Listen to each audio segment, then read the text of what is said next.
For quite a while, phones have had the power to actually play full-size PC releases, or I guess console releases. 2 years ago, Apple started paying for console ports like AC Mirage, Resident Evil 8 and 4, whereas on the Android side, the options are more limited when it comes to official releases. And for today, we're going to be doing just that. We're going to be testing out at least 10 to 20 PC/console games, seeing how they run and how they look. So our first game here is Red Dead 1. It's playable at 30 FPS. It is locked to 30. And we're playing at 720p here. The CPU is at 30% and the GPU is at 70%. Now, we can go further, obviously, we have the headroom for it, but on these small handhelds, it isn't really worth it because the temperatures get up there. And the main concern here is the battery temperature. The SoC itself can get up to 80 degrees and it's going to be fine. And on my device, we do have active cooling, but for most people, they're going to be using their phones, which has no active cooling at all. So for long-term use, it is going to be a big mistake running these kind of games at high frame rates or high resolutions for long periods of time. But yeah, it's kind of crazy. We were playing a console game at 30 FPS at 720p. On this small screen, it looks fantastic. It is super sharp. And I can't feel any stutters. It's honestly great. And yeah, quick note, I am recording with a separate PC. Not using any screen recording or any of that to make it run worse. So yeah, second PC for the recording, and the fan is also running. Let's back out and try a different game. A PC game this time. And yeah, next up is Prince of Persia. This is a 2008 game. It's on the PS3. And we are playing at 30 FPS here. You can go further. I can get 40 to 50 and at times 60, but it isn't stable at all. The game will stutter. It will freeze. It isn't really worth using in my opinion. But the main issue with these PC ports is the setup. It is just a pain to get these games going. Some will work just straight away with no issues, but this one took me like 20 minutes to get it actually working properly. But regardless, it is quite impressive that we can get a playable game, even though it's a PC game from 2008. And the next game is Metro Last Light Redux. This does look pretty bad at the start, running at 3 FPS, but once you skip the cutscene, it will play just fine. And this game is running at the low settings at 720p. This hub section with all the players and all the NPCs does lag and stutter at around 30 FPS/40 FPS. If we do cap the frame rate, it will get better, but yeah, this section here is very intensive. So yeah, in this section here, the CPU is up there at 70% usage and the GPU is down to 26%. Very CPU intensive because it is a hub area with all the NPCs, and our temperatures have climbed up to 70°C as well. On this device, on these small handhelds, you don't want to be pushing the CPU too much. It will just run hot, and it is not good for the health of the system long term. So personally for me, I would cap the FPS here to 30. We can get way more, but it isn't really worth it. Like if you're playing on a phone with no active cooling, even worse. Yeah, at this point it's been, I think 5 minutes, and yeah, the battery temp has now gone up to 34 degrees from 31 from the previous game. It will keep climbing up. It will stabilize at 35 for the most part, but if the CPU is running hot enough, then the battery will keep climbing. And this device is using a Snapdragon 8 Gen 2. It's like 2 years old now, but yeah, it does just fine. Next game is Batman Arkham City. And we're playing at 720p with a 30 FPS lock. The GPU is at 30%, CPU is at 16%, which is pretty good. So we can go further, I guess, to 1080p. But honestly, for this small screen, it's not really worth it for me. But yeah, it's playing super well with no stutters. Looks good and plays well as well. This is the console port and not the PC version, so keep that in mind. But regardless, it does play well, so I'm not too upset. Going indoors, guys. GPU is up to 50% for a second. Yeah, GPU goes up to 50%, almost 60. CPU is at 20%. Alright, new game, new Batman, and this one is the same. Straight 30, runs well, looks good. And it should be 720p as well, I believe. So on Metro Last Light, our temperatures had gone up to 70°C on the CPU and around 36°C or 37 on the battery. Now with the last 2 console ports, it's come down to 34. So yeah, again, if you have the option to play the console port, try them first because they run better and are more efficient in most cases. But if you can't, then yeah, the PC port is what you gotta do. And the GPU for this one is at 20% and the CPU is at 15 to 20. So we can go further if we want to. The headroom is definitely there. Do one more fight and then move on to the next game. And for the next one, it'll be a PC port, because there is no console port available. I mean, there is, but it runs like garbage, so we can't use it. So our next game is 007 Bloodstone, the PC version. This is at 720p, lowest settings. And sadly for this one, the game isn't really playable, at least fully. I'm sure if you go into the settings and tweak them, you can get better performance, but with the default presets, it does have a hard time trying to get 30, a stable 30, on this game.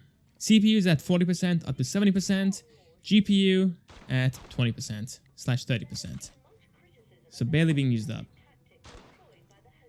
Okay, what is this, dude? It's flip when I'm firing from the hip. And next up is NFS Most Wanted 2005. This one is old. It's on the PS2, but the PC port has way better graphics with mods active. And yeah, we are sitting at 30 FPS here. Can go up to 40 and 45. This is the max settings, by the way. Like, we have the mods plus the max settings active. And it plays fine. And for this one, the CPU is at 30% and the GPU is at 20%. Next up is the Crash remake. We're playing the first game here, guys. And this is the first game I'm playing in docked mode, because in handheld mode, it does look kind of blurry. Still though, we can get a solid 30 going. Game looks nice and sharp. GPU is up there at 60%. The CPU is at 10%. It's a very fun game, this one. It's honestly pretty challenging too. I had this game on the PS1 and I never finished it. I think I played like 4 or 5 levels and that was it. But on PC, I have finished the first game fully. It's like even now, the game is very challenging at times. It does play better with the remake. It's not as, I guess, clunky and janky, but it is not an easy game at all. Nice. Okay, almost done with this one. Oh my god, I almost fell in. Nice. Okay, there we go. And next up is Crash 4. This one is also in docked mode, and it's playing at 30 FPS. Now on this one, the GPU is at 80%, so it's far more intensive versus the previous game. It does play fine though, looks good, plays fine at 30 FPS. One issue with this game is at times it can bug out. Like one time the level was blacked out fully, but it happens at the start of the level, so it's a minor issue. This one is one of my all-time favorites. It is LA Noire. This game has an awful PC port. It's locked to 30 FPS by default, and it looks like trash, I'm gonna be honest. But on console, it looks good. It's stable, also 30 FPS, but yeah, it looks good and is very much playable. At times it can have slowdowns to like 25 FPS, but again, it's not an issue because the game isn't really action-packed for the most part. It does have chasing scenes and shooting scenes, but like for most of it, it's very slow-paced and not action-packed at all. So over here, the CPU is at 30% and the GPU is at 50. No aim assist at all, okay, wow. Nice. There we go. I think there's one guy left and he's upstairs, I think. Yeah, there we go. Got him. There we go, that's it.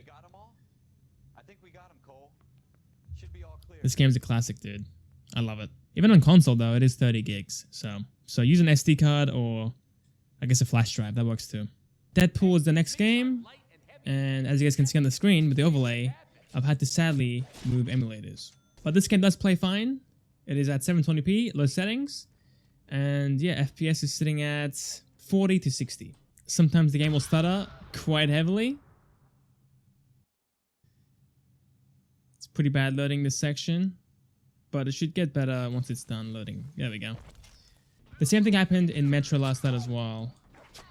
As the game was loading in, it would freeze and then eventually resume. So yeah, 40 to 60 FPS, looks good for the most part and plays well as well. This game is a PS3/360 game. I guess /PC as well. And we can't play any of the console versions, so PC is what we have to do. If this game was on the Wii, like Spider-Man Shattered Dimensions, then I would most likely pick that one over the PC port.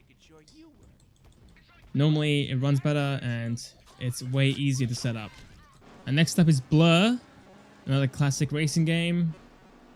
And this one's playing at 20 to 25 FPS. Like honestly feeling pretty decent.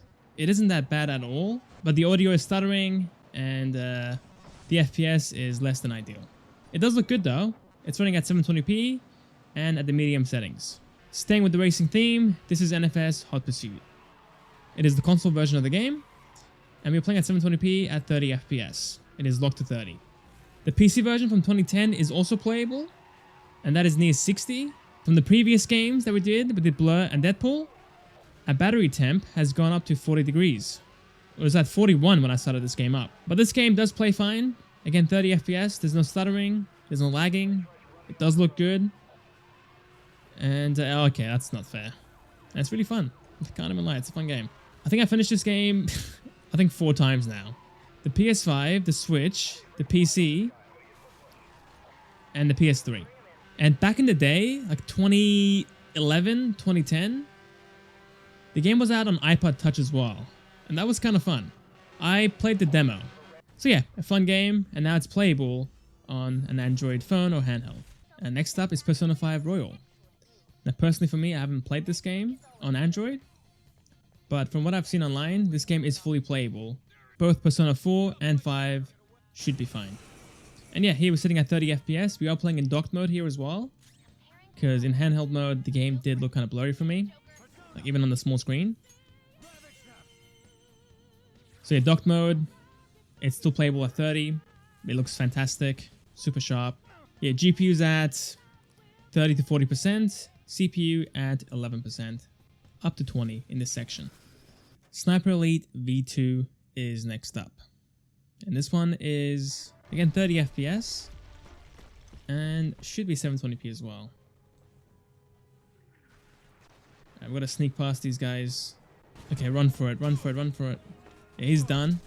Let's sit here for a second. The audio is stuttering a little bit, but the gameplay itself is intact. It's a playable 30. Looks good. I'm kind of scared here, to be honest. Somebody flanked me last time. This is a really fun game, though. I have finished this one. I misclicked. So yeah, this one does work, but has some minor issues. For 2D games like Dead Cells, Prince of Persia, I guess Hades isn't 2D, but it's in the same category for me. It's all playable on here.